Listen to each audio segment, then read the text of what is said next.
भाइयों, कैसे हो मेरे भाई। और आशा करता हूँ आप अच्छे होंगे और अच्छे से मेरे भाई मन लगाकर पढ़ाई कर रहे होंगे। तो मेरे भाइयों, आज हम इस वीडियो में प्रश्नावली 6.3 का क्लास 10th का क्वेश्चन नंबर 15 एवं लास्ट क्वेश्चन कर रहे हैं। इसके बाद मेरे भाइयों अगले वीडियो में हम चैप्टर 7 को स्टार्ट करेंगे। आइए मेरे भाइयों देखते हैं क्या है। एडी और पीएम त्रिभुजों एबीसी और पीक्यूआर, मतलब ये कह रहा है दो त्रिभुज हैं, इसमें क्या है, एक त्रिभुज मेरे भाइयों एबीसी है, एक मेरे भाइयों पीक्यूआर है। ये क्वेश्चन कह रहा है, मैं नहीं कह रहा हूँ, एबीसी पीक्यूआर, ठीक है। ये क्वेश्चन कह रहा है दो त्रिभुज हैं एबीसी पीक्यूआर। एडी और पीएम त्रिभुजों की मध्यकाएं हैं। इसमें एक मध्यका मेरे भाइयों एडी है, ठीक है, एक मेरे भाइयों क्या है, एक एडी एक पीएम, इनकी मध्यकाएं हैं सिद्ध। और मेरे भाइयों ये हमें दिया है त्रिभुज एबीसी समरूप है त्रिभुज पीक्यूआर के।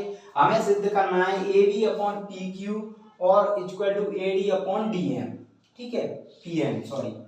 अब हल करेंगे तो देखो हल दिया है हमें। अब दिया क्या है मेरे भाइयों, हमें दिया है त्रिभुज एबीसी समरूप त्रिभुज पीक्यूआर। अब आप जानते हो जब दो त्रिभुज समरूप होते हैं तो उनकी संगत भुजाएं समानुपात में होती हैं, उनके संगत कोण बराबर होते हैं। तो मेरे भाई संगत कोण बराबर हो तो angle A equal to angle P, angle B equal to angle Q और angle C equal to angle R, ठीक है।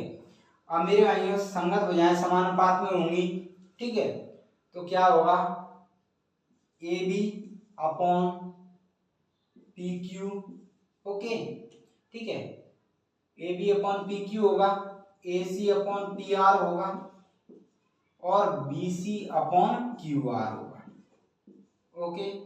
इतना क्लियर हुआ मेरे भाइयों।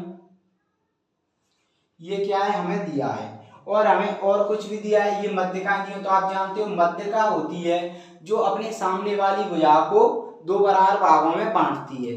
तो हम BC को क्या लिख सकते हैं मेरे भाइयों, हम BC को BD इक्वल टू 1/2 BC लिख सकते हैं क्योंकि मध्यका है जो बराबर भागों में बांटती है अपने सामने। ऐसे ही PQR त्रिभुज में क्या होगा, PQR में हम QM इक्वल टू 1/2 QR लिख सकते हैं। ये दोनों क्या है, बराबर होते हैं क्योंकि बराबर भागों में बांटेगी तो बराबर होंगे मेरे भाइयों। तो BC अपॉन QR की जगह, BC अपॉन QR की जगह हम क्या रख सकते हैं, BD अपॉन QM।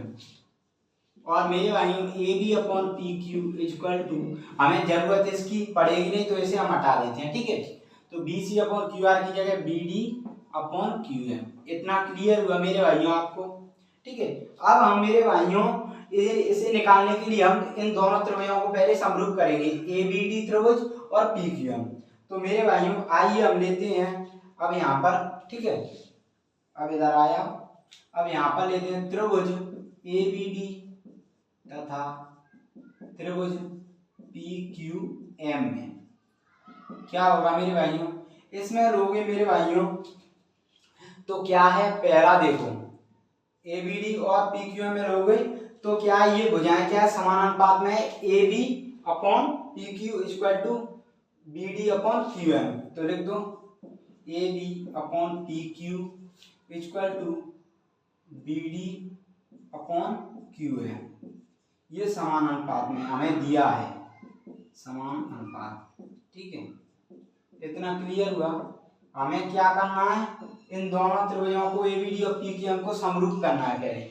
अब दूसरा फिर लोग पुनः त्रिभुज ABD तथा त्रिभुज PQM में। अब इसमें क्या होगा, इसमें मेरे भाइयों हमें दिया है कि समरूप है दोनों त्रिभुज ABC और PQR, तो एंगल A और एंगल P संगत कोण हो जाएंगे, ठीक है। ये समझ में आया, ये क्या है, संगत कोण, ये हमें दिए हैं, ठीक है। अब आपको, अब मेरे भाइयों ये दोनों त्रिभुज समरूप हो जाएंगे ABD और PQM किससे, मेरे भाइयों SAS समरूपता कसौटी लग जाएगी। क्या होती है, कोण भुजा भुजा समरूपता कसौटी क्या होती है, यदि एक त्रिभुज का एक कोण दूसरे त्रिभुज के एक कोण के बराबर हो तथा इन कोणों को अंतरित करने वाली भुजाएं समान अनुपात में दोनों त्रिभुज समरूप होते हैं। तो मेरे भाइयों ये क्या हो जाएगा, इसमें क्या मेरे भाइयों, इसे समीकरण 1 इसे 2 मान लो। समीकरण 1 व 2 से दोनों त्रिभुज क्या हो गए मेरे भाइयों, ABD समरूप हो गया त्रिभुज PQM के। ठीक है, SAS समरूपता कसौटी से। ओके मेरे भाइयों, इतना क्लियर हुआ। अब मेरे भाइयों जब ये दोनों त्रिभुज समरूप हो गए तो आप जानते हो जब त्रिभुज समरूप होते हैं तो उनकी संगत भुजाएं समानुपात में होती हैं, उनके संगत कोण बराबर होते हैं। तो हमें निकालना है ये, तो ये मेरे भाइयों ये ABD और PQM की संगत भुजाएं हैं और हमने प्रूव कर लिया ये। तो दोनों त्रिभुज समरूप हो गए तो क्या लिख देंगे, संगत भुजाएं समानुपात में होंगी तो AB/PQ = AD/PM ये आ गया। और यही हमें क्या करना था, प्रूव करना था। ठीक है, तो हमने क्या कर लिया, प्रूव कर लिया।